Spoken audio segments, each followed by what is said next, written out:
Friends, welcome to my channel. Myself Farhan Akhtar. हम इस time पे चैप्टर डिस्कस कर रहे हैं cell the unit of life. ठीक है, उसमें हम अभी तक जो है पढ़ चुके हैं। हमारा टॉपिक जो है वो चल रहा है यूकैरियोटिक सेल। ठीक है, इससे पहले हमने जो है प्रोकैरियोटिक सेल पढ़ी हैं। ठीक है, अगर प्रोकैरियोटिक सेल आपने नहीं देखा है तो जो है lecture number 02 Akhtar bio tutorial पर जो है सर्च कर लीजिए, आपको मिल जाएगा। लेक्चर नंबर 02 और 01 देख लीजिए। 01 में जो है आपको सेल थ्योरी और सेल क्या है ये सारा जो है डाटा बताया गया है। आज हम यूकैरियोटिक सेल में जो है टॉपिक डिस्कस करने वाले हैं एंडो मेम्ब्रेन सिस्टम का। ठीक है, सेल वॉल तक हमने पढ़ा था, सेल वॉल टॉपिक तक हमने पढ़ा था। ये आपका जो है इधर सेल वॉल तक हमने पढ़ा था, ये यहाँ तक हमने पढ़ लिया था। उसके बाद में जो है हमको पढ़ना है आज एंडो मेम्ब्रेन सिस्टम। ठीक है, तो एंडो मेम्ब्रेन सिस्टम हमको पढ़ना है आज हमको पढ़ना है एंडो मेम्ब्रेन सिस्टम। तो एंडो मेम्ब्रेन सिस्टम की अगर हम बात करते हैं तो well each of membranes organelles is distinct in term of its structure and function. जितने भी मेम्ब्रेनस ऑर्गेनल्स होते हैं वो जो है अलग अलग होते हैं, डिस्टिंक्ट होते हैं। वो किसके टर्म में? स्ट्रक्चर के टर्म में और उसके फंक्शन के टर्म में। स्ट्रक्चर और फंक्शन के टर्म में जो जितने भी मेम्ब्रेन बाउंड ऑर्गेनल होते हैं वो जो है स्ट्रक्चर और फंक्शन के टर्म में जो है डिस्टिंक्ट होते हैं, अलग अलग तरीके के होते हैं। ठीक है, many of these are considered together. कई सारे जो होते हैं जिनको एक साथ में कंसीडर्ड किया जाता है, कई सारे ऐसे भी होते हैं जिनको एक साथ में कंसीडर करते हैं हम लोग।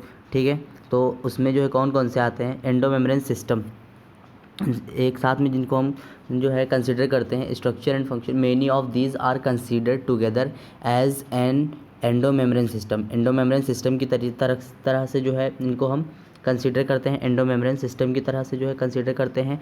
बिकॉज देयर फंक्शन क्यों? अच्छा, ये देखिए, कुछ सेल ऑर्गेनल्स जो मेम्ब्रेनस ऑर्गेनल्स होते हैं उनको हम क्यों जो है एंडो मेम्ब्रेन सिस्टम की तरीके से कंसीडर करते हैं? क्यों? क्योंकि उनके जो फंक्शन होते हैं वो आपस में जो है कोऑर्डिनेट होते हैं। आपस में मतलब एक का फंक्शन जो है दूसरे से कोऑर्डिनेट होता है, फिर जो है दूसरे का फंक्शन तीसरे से और तीसरे का फंक्शन चौथे से जो है कोऑर्डिनेट होता है। इसीलिए हम जो है एंडो मेम्ब्रेन सिस्टम जो है इसे मतलब एंडो मेम्ब्रेन सिस्टम में इसको हम कंसीडर करते हैं।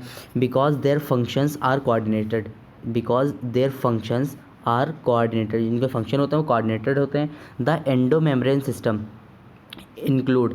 अब आप ये देखिए एंडो मेम्ब्रेन सिस्टम में कौन कौन ऐसे ऑर्गेनल हैं जो रखे गए हैं। ठीक है, जो कौन कौन से ऐसे ऑर्गेनल हैं जो एंडो मेम्ब्रेन सिस्टम में इंक्लूड किए गए हैं। तो सबसे पहले आ जाएगा एंडो मेम्ब्रेन सिस्टम में एंडोप्लाज्मिक रेटिकुलम। ठीक है, एंडोप्लाज्मिक रेटिकुलम आ जाएगा, जिसे शॉर्ट में ER बोलते हैं। ठीक है, गोल्जी कॉम्प्लेक्स आ जाएगा, गोल्जी कॉम्प्लेक्स को गोल्जी बॉडी भी बोलते हैं। ठीक है, फिर आपका जो थर्ड है वो आ जाएगा, ये जो आपका थर्ड है ये आपका आ जाएगा लाइसोसोम, फिर आपका आ जाएगा वैक्यूल्स। ठीक है, since the functions of mitochondria और chloroplast and peroxisome are not coordinated. जो माइटोकॉन्ड्रिया, क्लोरोप्लास्ट, पेरोक्सीसोम जितने भी हैं इनके जो फंक्शन हैं, जो इनके काम हैं वो कोऑर्डिनेटेड नहीं है, not coordinated with the above components. अब क्वेश्चन ये पूछा जाता है कि क्या रीज़न है जो माइटोकॉन्ड्रिया, क्लोरोप्लास्ट और पेरोक्सीसोम को जो है एंडो मेम्ब्रेन सिस्टम में क्यों नहीं रखा गया? तो इसलिए नहीं रखा गया क्योंकि एंडो मेम्ब्रेन सिस्टम में जो माइटोकॉन्ड्रिया और क्लोरोप्लास्ट हैं, तो अभी बेसिक ये था ना कि जो एंडो मेम्ब्रेन सिस्टम में वो ऑर्गेनल्स रखे गए हैं, वो ऑर्गेनल्स इंक्लूड किए गए हैं जिनके फंक्शन जो है वो कोऑर्डिनेटेड हैं, और माइटोकॉन्ड्रिया, क्लोरोप्लास्ट और पेरोक्सीसोम के जो फंक्शन हैं वो कोऑर्डिनेटेड नहीं हैं। इसीलिए हम जो है इनको एंडो मेम्ब्रेन सिस्टम में हम जो है इनको कंक्लूड नहीं करते हैं। ठीक है, एंडो मेम्ब्रेन सिस्टम में कंक्लूड नहीं करते हैं coordinated with the above components. ठीक है, there are not considered as a part of endomembrane system. इनको जो है हम कंसीडर नहीं करते हैं एंडो मेम्ब्रेन सिस्टम के पार्ट में। क्यों? क्योंकि इनके जो फंक्शन होते हैं वो कोऑर्डिनेटेड नहीं होते हैं। तो सबसे पहला जो सेल ऑर्गेनल है वो हम बात करते हैं एंडोप्लाज्मिक रेटिकुलम। ठीक है, शॉर्ट में हम इसको जो है गोल्जी कॉम्प्लेक्स एंडोप्लाज्मिक रेटिकुलम को जो है ER भी बोलते हैं, शॉर्ट में इसको ER बोलते हैं। Electron microscopic studies of eukaryotic cell reveal the presence of a network or reticulum of tiny tubular structures scattered in the cytoplasm that is called endomembrane system। ठीक है, ये बोल रहा है कि जो इलेक्ट्रॉन, हमने पीछे आपको बताया कि जो इलेक्ट्रॉन का जब एडवांसमेंट हुआ तब उसके बाद में जो यूकैरियोटिक सेल थी उसको जो है इलेक्ट्रॉन माइक्रोस्कोप के अंदर देखा गया, तब उसमें जो है सेल ऑर्गेनल्स पाए जाते थे। ठीक है, सेल ऑर्गेनल्स के बारे में या न्यूक्लियस की जो है खोज तभी हुई थी, न्यूक्लियस के बारे में तभी जो है पता चला था।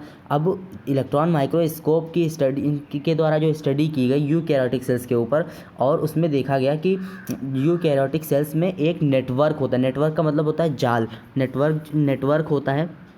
नेटवर्क का मतलब होता है, मान लो ये जाल, ठीक है, तो एक नेटवर्क होता है। और reticulum of tiny tubular structure, जो tiny tubular tube like structure, छोटे छोटे ट्यूब लाइक स्ट्रक्चर पाए जाते हैं जो कि स्कैटर्ड का मतलब होता है फैले हुए होते हैं। स्कैटर्ड का मतलब होता है फैले होना, ठीक है, स्कैटर्ड मतलब फैले हुए, जो फैले हुए होते हैं इन द साइटोप्लाज्म के अंदर टिनी ट्यूबुलर लाइक स्ट्रक्चर फैले हुए होते हैं। ठीक है, उनके नेटवर्क, उनके रेटिकुलम जो है वो फैले हुए होते हैं, जिनको हम क्या बोलते हैं, एंडोप्लाज्मिक रेटिकुलम। ठीक है, एंडोप्लाज्मिक रेटिकुलम हम यहाँ पर जो है देख सकते हैं, ये जो फिगर आपको दिखाया गया है ये आपका एंडोप्लाज्मिक रेटिकुलम है। अब ये आपका न्यूक्लियस है, ये जो है आपका पोर्शन, ये आपका न्यूक्लियस है। देखिए ये जो आपका पोर्शन है ये न्यूक्लियस है, और न्यूक्लियस की जो आउटर कवरिंग है, जो न्यूक्लियस है, न्यूक्लियस की जो आउटर कवरिंग है, इसी से आउटर जो लेयर होती है न्यूक्लियस की, इसी में जो इनफोल्डिंग्स हैं ये जो है एंडोप्लाज्मिक रेटिकुलम का फॉर्मेशन करते हैं। ये आपका रफ एंडोप्लाज्मिक रेटिकुलम है, ठीक है, और ये जो है आपका स्मूथ एंडोप्लाज्मिक रेटिकुलम है, वो आपका रफ एंडोप्लाज्मिक रेटिकुलम है, ये आपका स्मूथ एंडोप्लाज्मिक रेटिकुलम है। और हमने आपको बताया है कि राइबोसोम जो है यूकैरियोटिक सेल्स में, ribosome rough endoplasmic reticulum RER के ऊपर भी पाए जाते हैं, तो ये आपका ये यहाँ पर है। ठीक है, आगे आइए देखते हैं। Hence endoplasmic reticulum divides the intracellular space into 2 distinct compartments. Endoplasmic reticulum जो है डिवाइड हो जाता है, इंट्रा मतलब होता है within the cell, intracellular मतलब होता है विदिन द सेल। ठीक है, विदिन द सेल मतलब एक ही सेल के अंदर। ठीक है, intracellular space into 2 distinct compartments, दो अलग अलग compartment, 2 distinct compartments, that is luminal जो इनसाइड जो एंडोप्लाज्मिक रेटिकुलम के होता है, एंड एक्स्ट्रा ल्यूमिनल जो एंडोप्लाज्मिक रेटिकुलम के बाहर। अब आप ये सोचिए, इमेजिन करिए, अब यूकैरियोटिक सेल में जो सेल ऑर्गेनल के बाद का जो स्पेस बचता था उसको हम क्या बोलते थे, साइटोप्लाज्म। तो जो बाहर एक्स्ट्रा ल्यूमिनल पार्ट है, तो जब जो है ल्यूमेन जो है आपका अंदर का पार्ट हो गया, एंडोप्लाज्मिक रेटिकुलम के अंदर का जो पार्ट है वो आपका ल्यूमेन हो जाएगा। ये जो आपका ये जो पार्ट हो जाएगा, ये जो पार्ट हो जाएगा ये आपका जो है ल्यूमेन हो जाएगा, ये आपका ल्यूमेन हो जाएगा। और ल्यूमेन के बाहर ये जो आपको स्पेस नज़र आ रहा है, ये जो स्पेस नज़र आ रहा है ना ल्यूमेन के बाहर, ये इसको जो है ये क्या है, ये आपका है साइटोप्लाज्म। ठीक है, तो साइटोप्लाज्म है ना, तो साइटोप्लाज्म के अब एक सेल है, सेल के अंदर जो है सेल ऑर्गेनल्स हैं, और ऑर्गेनल्स के बाद जो स्पेस बचता था उसको जो हम क्या बोलते थे, साइटोप्लाज्म हम बोलते थे। ठीक है, तो ये साइटोप्लाज्म आपका हो जाएगा, ये आपका क्या हो जाएगा, ये आपका हो जाएगा साइटोप्लाज्म हो जाएगा, साइटोप्लाज्म हो जाएगा। अब जो बाहर का जो पार्ट है वो एक्स्ट्रा ल्यूमिनल होता है, जो कि साइटोप्लाज्म की साइड में होता है। ठीक है, तो अब हम बात करते हैं साइटोप्लाज्म ल्यूमिनल कंपार्टमेंट्स। ठीक है, अब the endoplasmic reticulum often shows ribosomes attached. जो एंडोप्लाज्मिक रेटिकुलम के ऊपर राइबोसोम अटैच होते हैं, attached to their outer surface. The endoplasmic reticulum often show ribosome attached to their outer surface. The endoplasmic reticulum bearing ribosome on their surface. Endoplasmic reticulum bearing ribosomes on their surface is called rough endoplasmic reticulum. इसको जो है हम rough endoplasmic reticulum बोलते हैं, RER बोलते हैं। ये आपका जो है रफ एंडोप्लाज्मिक रेटिकुलम हो गया। ये इसके ऊपर ये जो आपको स्ट्रक्चर नज़र आ रहे हैं इनको जो है हम क्या बोलते हैं, इनको ये जो है ये आपको जो है ये आपको राइबोसोम नज़र आ रहा है, ठीक है।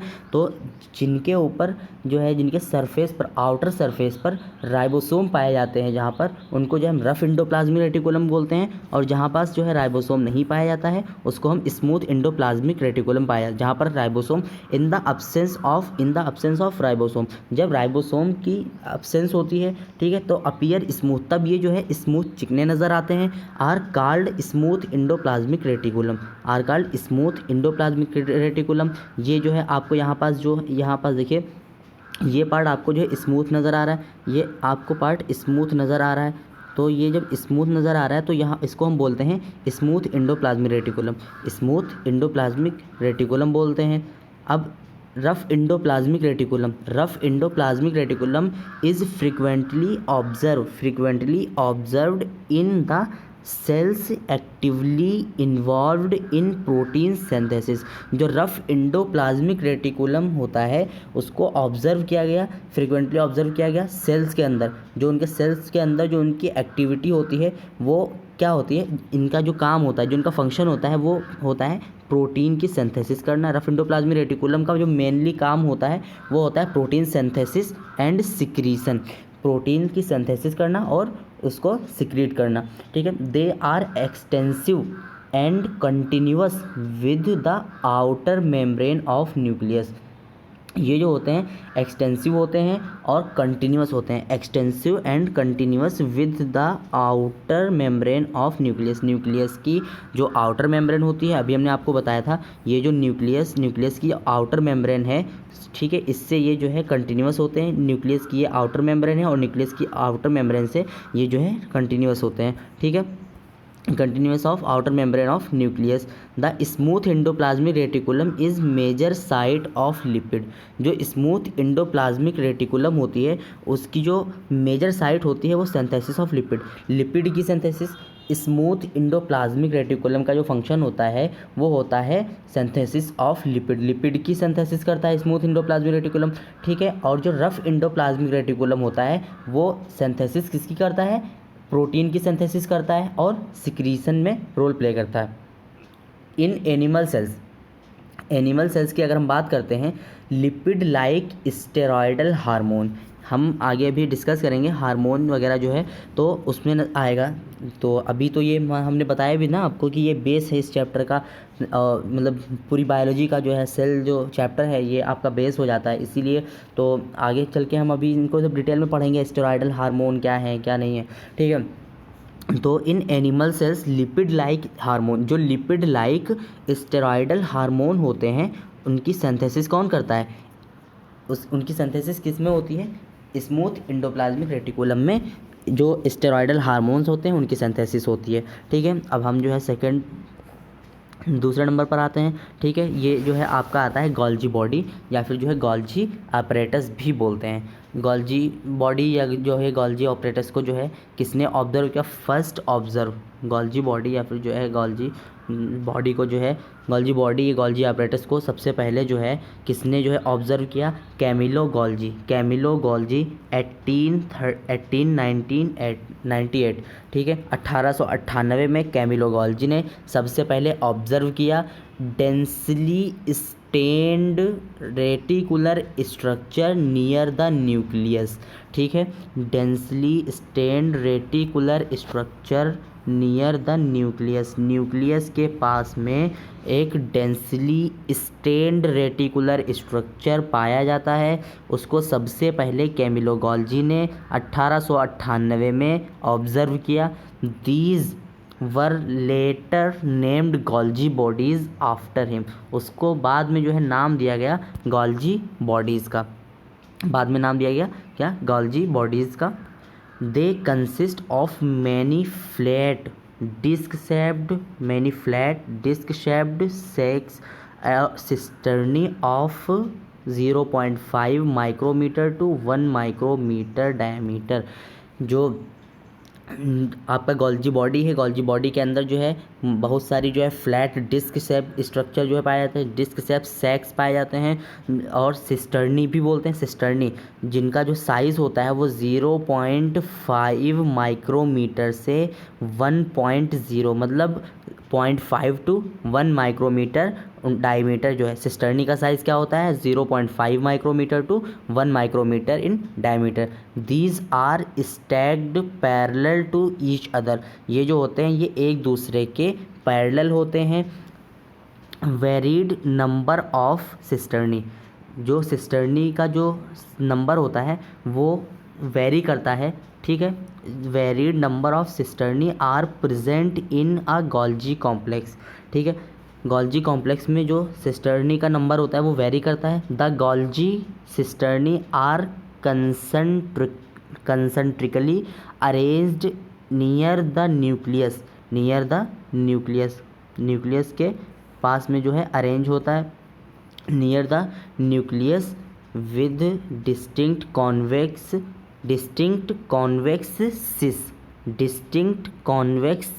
सिस the forming face and concave trans.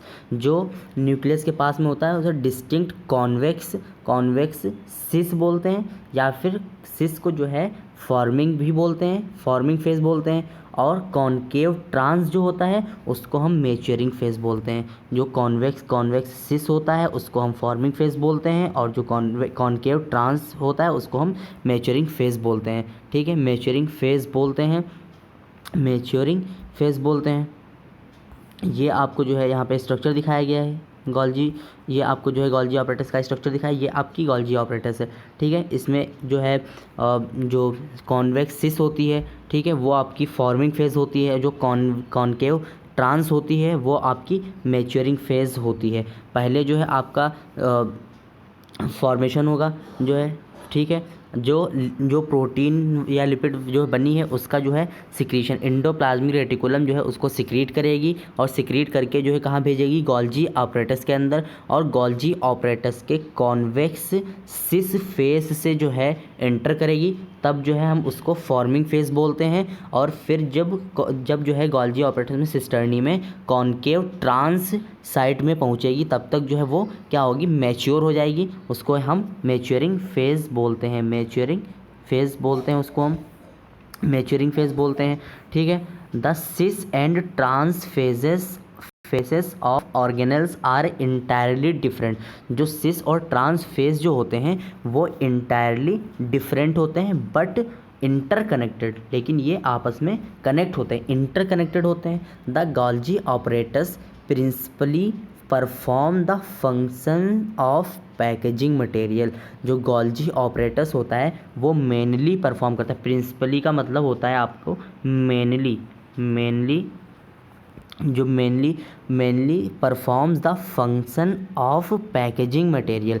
जो पैकेजिंग मटेरियल का फंक्शन होता है उसी को परफॉर्म करता है। जो आपका क्या होता है गोल्जी ऑपरेटस जो होता है वो पैकेजिंग मटेरियल के फंक्शन को परफॉर्म करता है। To be delivered either the intracellular target, जो इंट्रासेलुलर टारगेट होते हैं सिक्रीटेड आउटसाइड में जो है सिक्रीट कर देता है सेल के। Material to be packed in the form of vesicle, जो मटेरियल पैक होता है वो वेजिकल्स के फॉर्म में होता है, in the form of vesicles. The endoplasmic reticulum जो होता है वो फ्यूज़ होता है cis face of Golgi apparatus. अभी हमने बताया जो एंडोप्लाज्मिक रेटिकुलम और गोल्जी ऑपरेटस के जो फंक्शन होते हैं वो कोऑर्डिनेट होते हैं। अब आप इमेजिन करिए जब एंडोप्लाज्मिक रेटिकुलम जो है प्रोटीन की या फिर लिपिड की सिंथेसिस करेगा, प्रोटीन की सिंथेसिस SER करेगा, RER करेगा, और जो लिपिड है उसकी जो है सिंथेसिस SER करेगा। तो अब उसके बाद में जो वेजिकल्स के फॉर्म और सिक्रीशन का भी काम जो है कौन करता था, रफ एंडोप्लाज्मिक रेटिकुलम। अब जब प्रोटीन की सिंथेसिस से प्रोटीन को सिक्रीट किया गया इन द फॉर्म ऑफ वेजिकल्स के फॉर्म में जब जो है सिक्रीट किया गया, तब जो है वो गोल्जी ऑपरेटस में भेजा गया। अब गोल्जी ऑपरेटस सिस फेस से जो है फ्यूज़ है एंडोप्लाज्मिक रेटिकुलम के, तो एंडोप्लाज्मिक रेटिकुलम से जो सिक्रीट होगा वो गोल्जी कॉम्प्लेक्स के क्या सिस फेस में पहुंचेगा and move towards maturing phase, और उसके बाद में जो है ये मूव करेगा मैच्योरिंग फेज की तरफ, ठीक है। This explains why the Golgi apparatus remains in close association with endoplasmic reticulum। यही जो है यहाँ पर हम सीखते हैं, एक्सप्लेन होता है कि जो गोल्जी apparatus है और एंडोप्लाज्मिक रेटिकुलम का जो है एसोसिएशन इतना क्लोज होता है। A number of proteins synthesised by ribosome. जो राइबोसोम होता है, बहुत सारी प्रोटीन्स जो है राइबोसोम के द्वारा सिंथेसाइज की जाती हैं on the endoplasmic reticulum. Rough endoplasmic reticulum के ऊपर जो राइबोसोम पाए जाते हैं, ठीक है, उनके द्वारा जो राइबोसोम पाए जाते हैं और उसी राइबोसोम के द्वारा जो प्रोटीन की सिंथेसिस होती है वो एंडोप्लाज्मिक रेटिकुलम के ऊपर होती है और are modified in the cisternae of Golgi apparatus before they are released from its transphase। जो ट्रांसफेज है गोल्जी ऑपरेटस के अंदर जो प्रोटीन आई तो वो मैच्योर होगी, उसको रिलीज़ होने से पहले जो होगी सिस्टर्नी वो मॉडिफाइड हो जाएगी। Golgi apparatus is the important site of formation of glycoproteins and glycolipid. जो गोल्जी ऑपरेटस है वो इम्पॉर्टेंट साइट है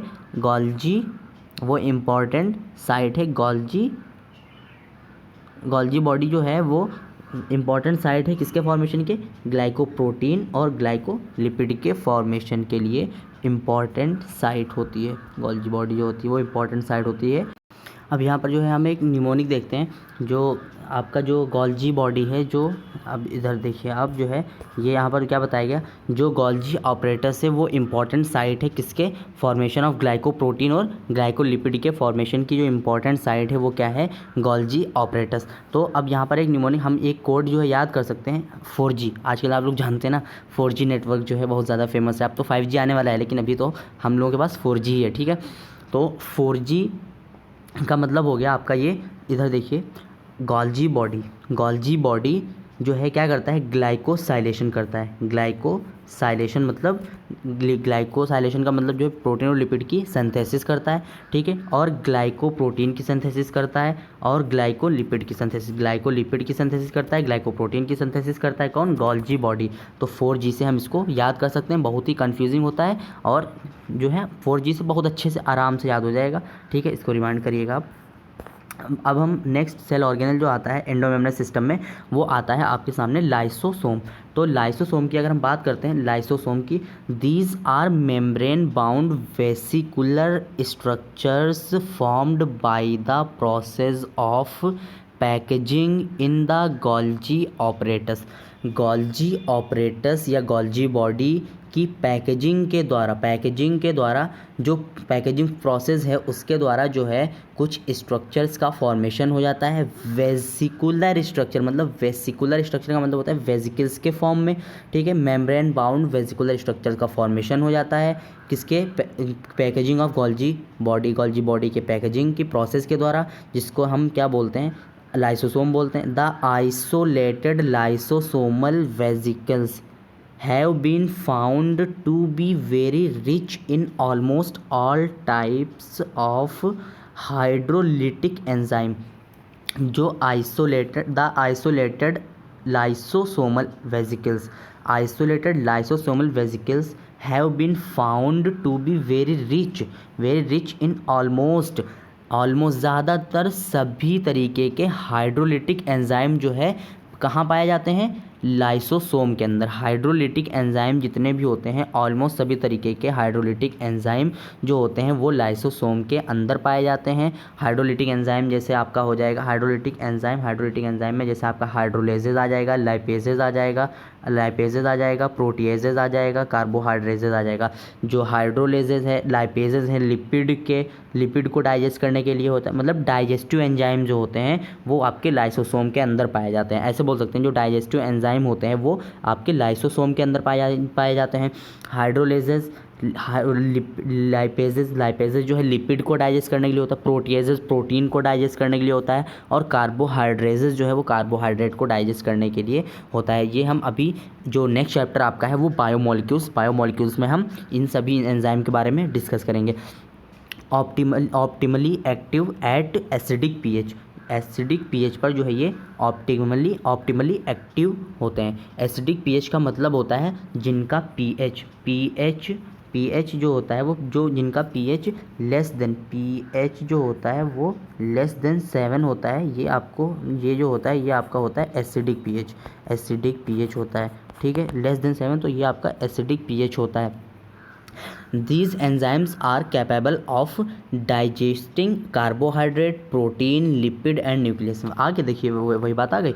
ये जो एंजाइम होते हैं ये कैपेबल होते हैं, डाइजेस्ट करते हैं जो है कार्बोहाइड्रेट को, प्रोटीन को, लिपिड को और न्यूक्लिक एसिड को जो है ये डाइजेस्ट करते हैं। अब जो हमारा लास्ट है एंडोमेम्ब्रेन सिस्टम में जो ऑर्गेनल है वो आपका आ जाता है वैक्यूल। और आपको पता है वैक्यूल जो होता है वो vacuole is the membrane bound space found in cytoplasm में मेम्ब्रेन बाउंड स्पेस होता है। ठीक है, इट कंटेन्स वाटर सैप। हमने आपको बताया था वैक्यूल जो होता है प्लांट सेल में जो वैक्यूल होता है वो 90% वॉल्यूम जो है इसका कवर करता है प्लांट सेल का।